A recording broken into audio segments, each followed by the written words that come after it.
কিয়ামতের আগে পোশাক পরিহিতা উলঙ্গ নারীদের সংখ্যা বেড়ে যাবে।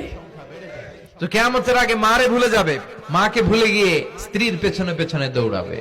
আল্লাহ তাআলা বলছেন, হে নবী, লোকেরা আপনাকে কিয়ামতের ব্যাপারে জিজ্ঞেস করে, আপনি কিয়ামতের ব্যাপারে কি বলবেন? আপনি তো কিছু জানেন না এই ব্যাপারে। এ ব্যাপারে জানে কে? বিশ্বনবী যখন মক্কার জমিনে কিয়ামতের ব্যাপারে বারবার মক্কার লোকদেরকে সাবধান করতে শুরু করলো যে এই দিন দিন না, আরো দিন, এই দিনটাই দিন নয়, বিশাল একটা জগৎ পড়ে আছে, সেটা শুরু হবে কিয়ামত দিয়ে, সব লন্ডভন্ড হয়ে যাবে।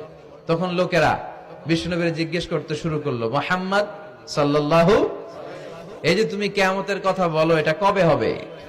ইয়াসআলুনাকা আনিস সাআতি আইয়ানা মুরসাহা ফীমা আনতা মিন যিকরাহা ইলা রাব্বিকা মুনতাহাহা।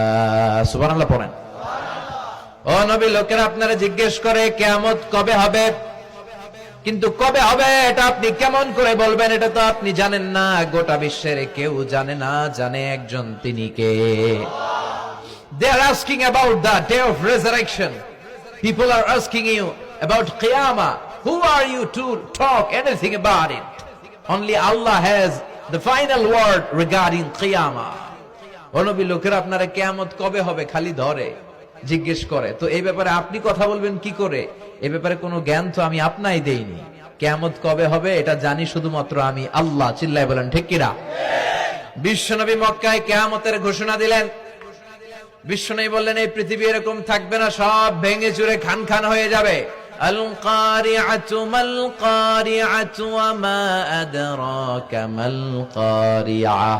বিকট একটা আওয়াজ হবে, ইসরাফিল যখন সিংহায় ফুৎকার দিবে, গোটা বিশ্বটারে মেসাকার করে দিবে কে? আবার বিশ্বনবী শোনাতে লাগলেন, ইদা জুলজিলাতিল আরদু জিলজালাহা ওয়া আখরাজাতিল আরদু আসকালাহা। বিশ্বনবী বললেন, সেদিন পৃথিবীটা কেঁপে উঠবে, মহা ভূমিকম্প হবে। জমিনের ভেতরে যা আছে, তেলের খনি, গ্যাসের খনি, স্বর্ণের খনি, সবকিছু জমিনটা বমি করে বের করে দিবে। আবার বিশ্বনবী বলতে লাগলেন, ইদা রুজ্জাতিল আরদু রাজ্জাও ওয়া বুসাতিল জিবালু বাসসা। সুবহানাল্লাহ পড়েন। জমিনটা কেঁপে উঠবে, পাহাড়গুলো ভেঙে চুরে দুমড়ে মুচড়ে যাবে, গোটা বিশ্বটা কেঁপে উঠবে, সাগরের বুকে দাউ দাউ করে আগুন জ্বলবে। সেই দিনটা হচ্ছে কিয়ামতের দিন। বিশ্বনবীর মুখ থেকে বারবার বারবার বারবার এই কিয়ামত কিয়ামত শুনতে শুনতে কাফেরদের মনের ভিতরে ভয় ঢুকে গেছে। কাফেররা মনে মনে কয়, এই মুহাম্মদের তো কোনোদিন মিথ্যা কথা বলতে শুনি নাই। শুনছে? বিশ্বনবী ওনার পুরো জীবনে একটি মিথ্যা কথা বলেছেন, একটি অসত্য কথাও তিনি বলেছেন। ওদের মনের ভিতরে ভয় ঢুকে গেছে, কিরে মুহাম্মদ যা বলে তাই তো হয়।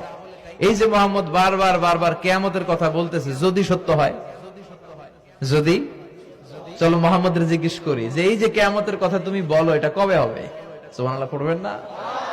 সবাই এসে জিজ্ঞেস করলো, মুহাম্মদ তুমি তো মিথ্যা বলো না, তুমি সত্যবাদী আর সাদিক আল আমিন, তুমি বলো কিয়ামত হবে, আমাদের জানতে বড় মন চায় কিয়ামত যে হবে, কিয়ামতটা কবে হবে? আল্লাহ তখনই আয়াত নাজিল করে বললেন, নবী ওরা জিজ্ঞেস করে কিয়ামত কবে হবে, কিন্তু আপনি বলবেন কেমনে?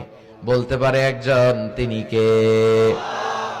ইন্নাস সাআতা লাআতিয়াতুন লা রাইবা ফিহা ওয়ালাকিন্না আকসারান নাসি লা ইউমিনুন। আল্লাহ বললেন কিয়ামতটা হবেই হবে, এতে কোনো সন্দেহ নাই। সন্দেহ আছে নাকি? এটা কিন্তু ঈমানের সাথে সম্পৃক্ত।